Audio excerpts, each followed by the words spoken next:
আমার কি করণীয়?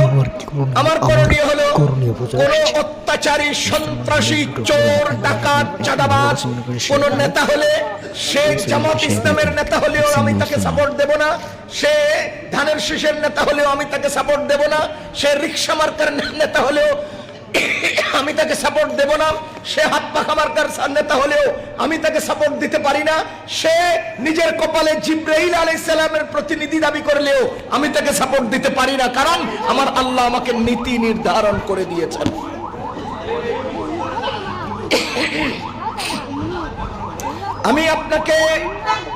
আমি আপনাকে ফ্লোর দেই নাই যে আপনি আমাকে প্রশ্ন করেন। কথা বুঝেন?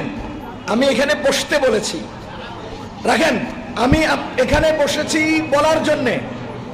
যদি আমি আপনাকে বলতাম যে আপনাদের কারো প্রশ্ন আছে কিনা, খেয়াল করেন, আমি যদি বলতাম যে আপনাদের কারো কোনো